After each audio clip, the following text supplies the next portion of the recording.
What's going on, y'all? This is the DFS Riddler.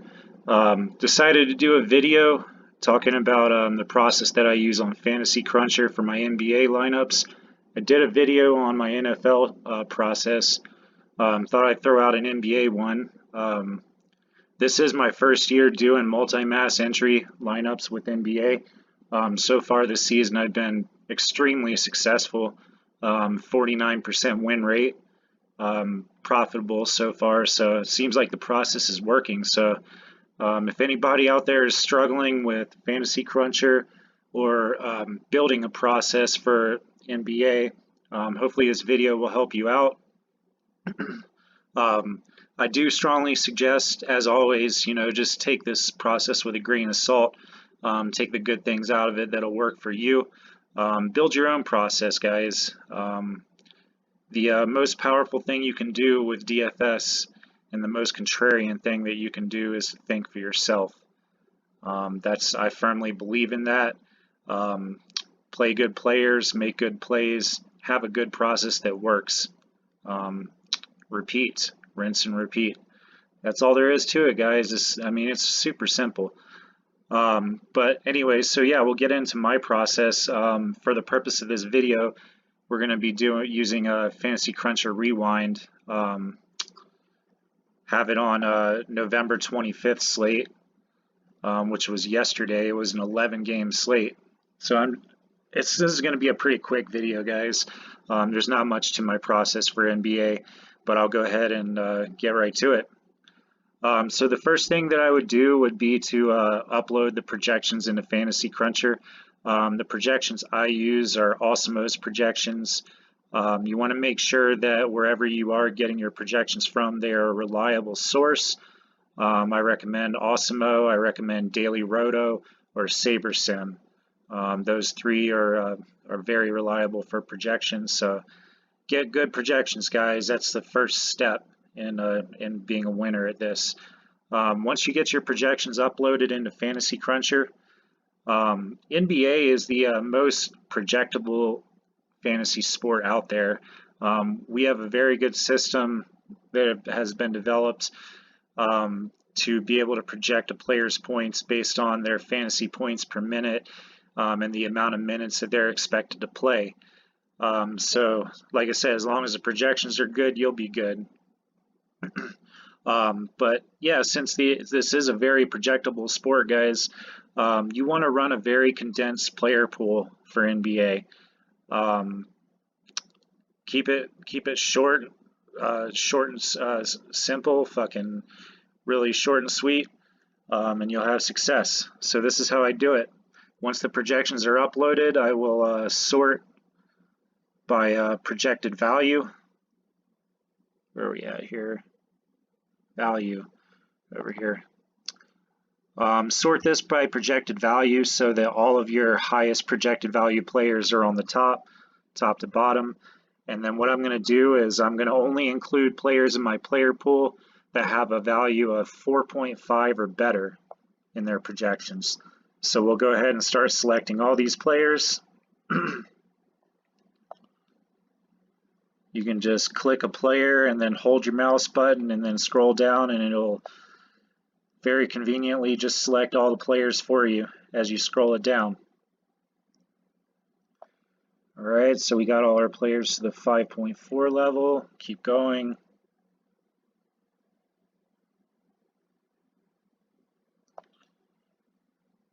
Keep going. When you have a bigger slate like this, guys, like an 11-game slate, you're going to have a little bit bigger of a player pool.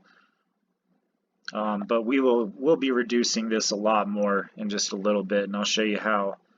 But like I said, for now, start off by limiting the player pool. We're just going to have players with a 4.5 projection or better. Almost there.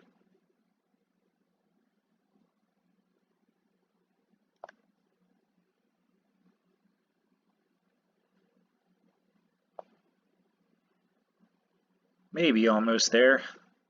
Like I said, there's a lot of players on an 11-game slate that are going to be projected with a 4.5 value or better. But we will be getting rid of some of those players in just a minute.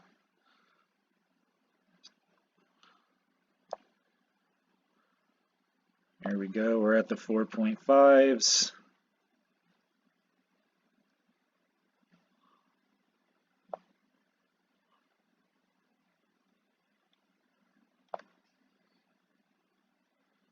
Okay, that's it.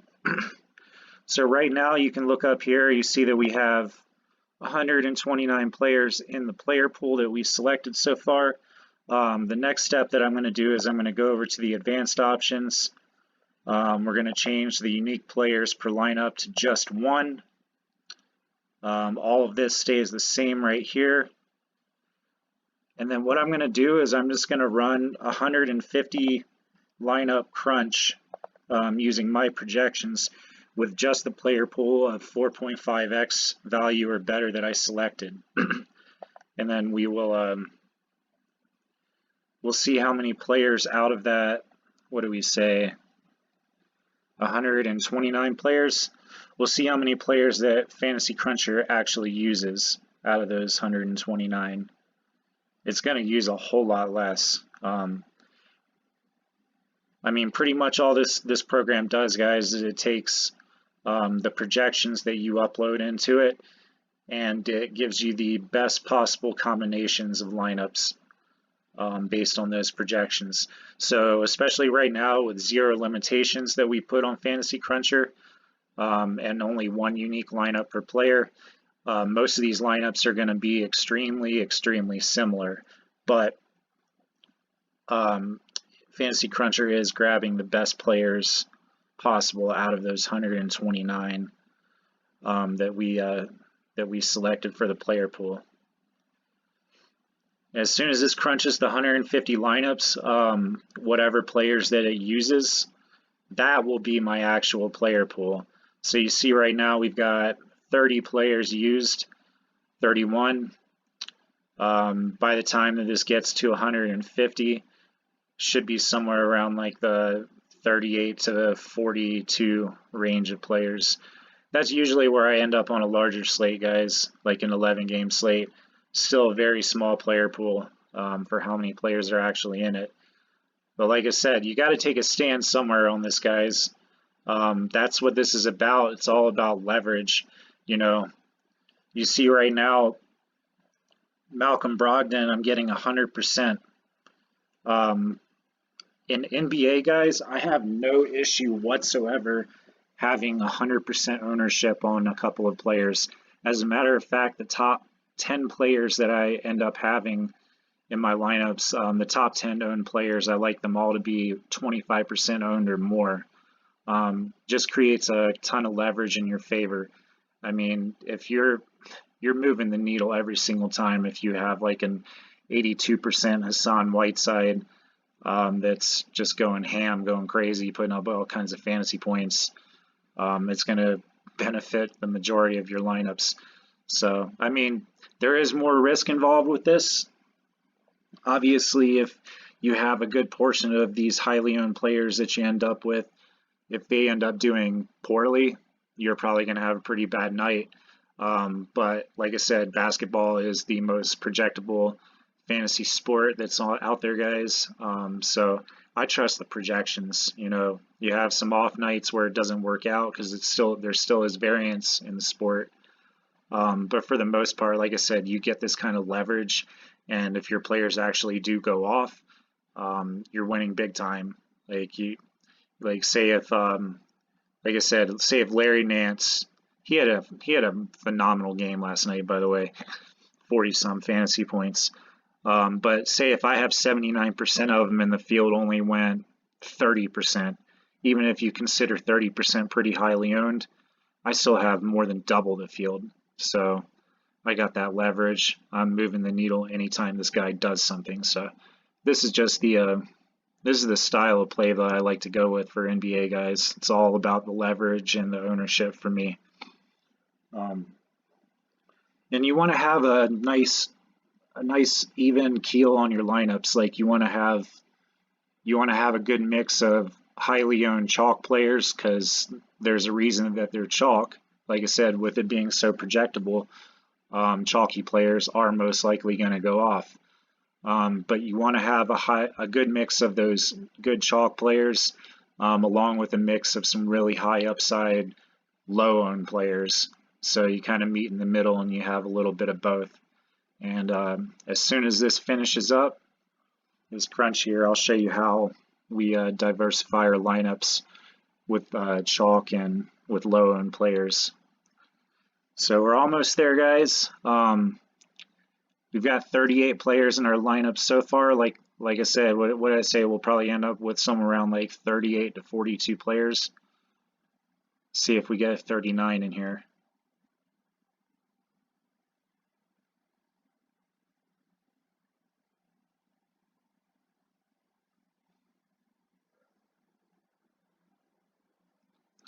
All right, at Crunchstar 150 lineups, we have 39 players used. So that, my friends, will be our player pool. So you see I've already got the pool selected. We got 129 in here. What I'm going to do is uncheck this check mark right there. So all the players are deselected. Now I'm going to go through and I'm going to select only the players that Fantasy Cruncher used. So we'll skip that guy. Jared Allen was a smash play. I wish I had more of him last night.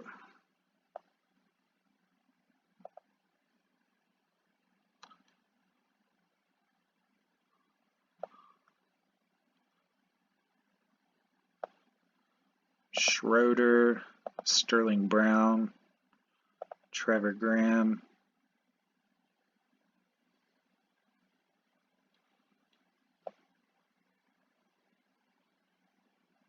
Terry Rozier was a smash play last night also.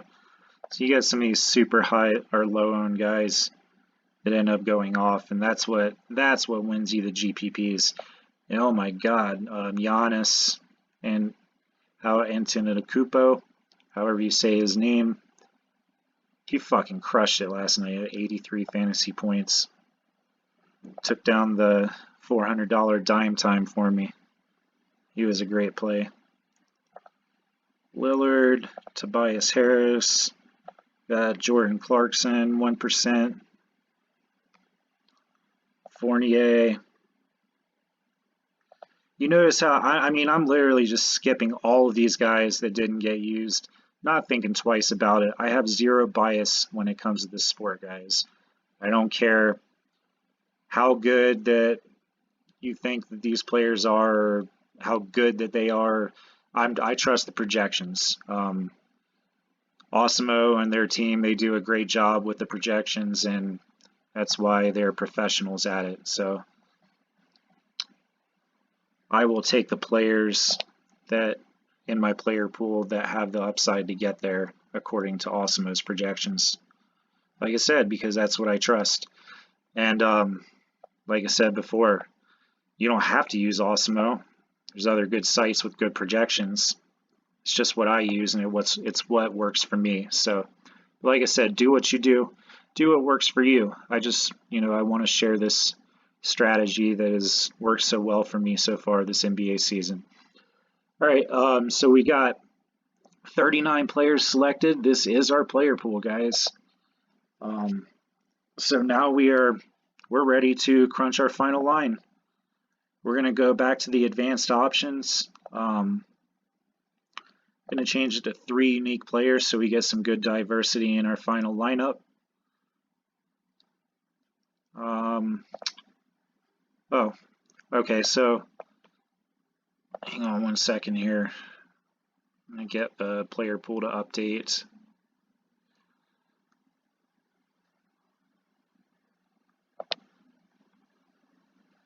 Okay, so this is our player pool right here. Now, like I was saying before about wanting to have a nice mix of high-owned chalky players and mixed in with some low-owned players that can take down for you, this is what I do. This is the gold right here. This is my bread and butter. Sort by ownership so that all of your highest owned players are going to be at the top. I'm going to deselect all the players.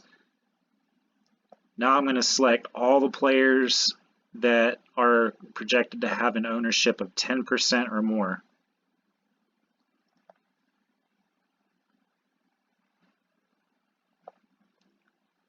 10% or more. All right, so that's it right there.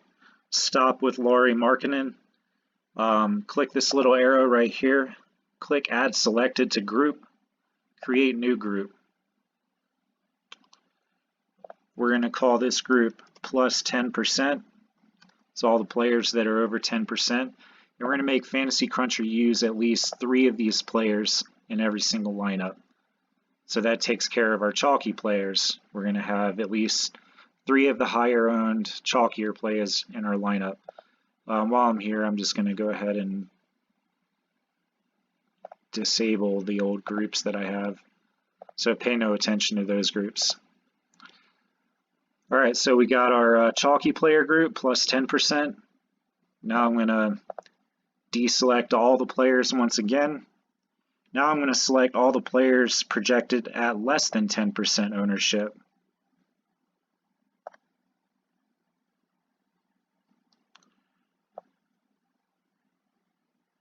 All right, we got all those selected.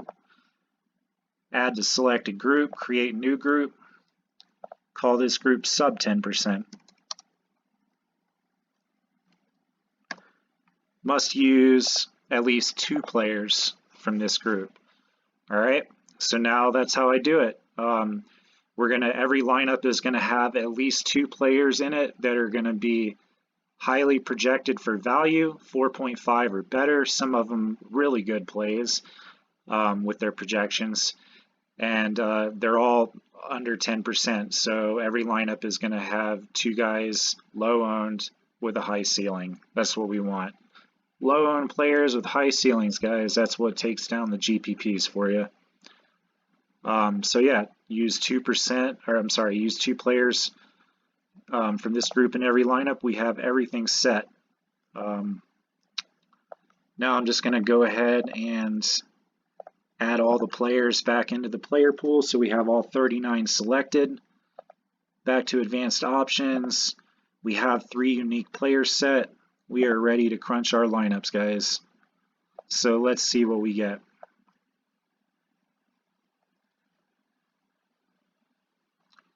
Calculate 150 lineups using my projections and the group rules that we applied.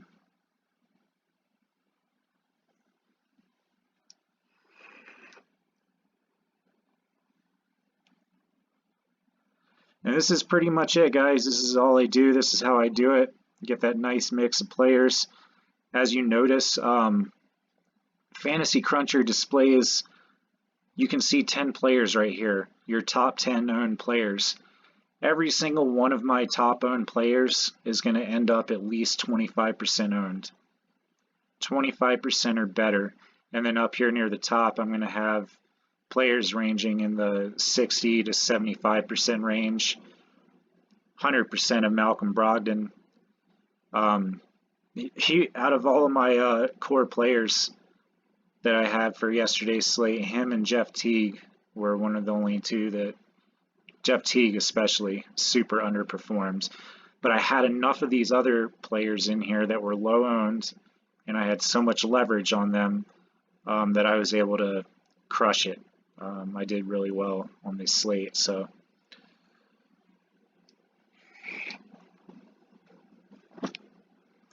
that's pretty much it, guys. That's how I build my NBA lineups every single day. Just upload the projections, limit my player pool down the way I described, and then build my groups with my chalky players and my low-owned players, and just crunch the lineups and take what Fantasy Cruncher gives me. Like I said, I have absolutely zero bias towards any of these players. I just trust the projections, guys, and it's working in my favor. So that's pretty much it. That's my process on Fantasy Cruncher for NBA. We could sit here and wait for this to finish, but it's going to be still going to look very similar to the way it looks right here when it's going to be completely done. See if I can scroll down. See, I got all those, my core players, my core 10, all, oh geez.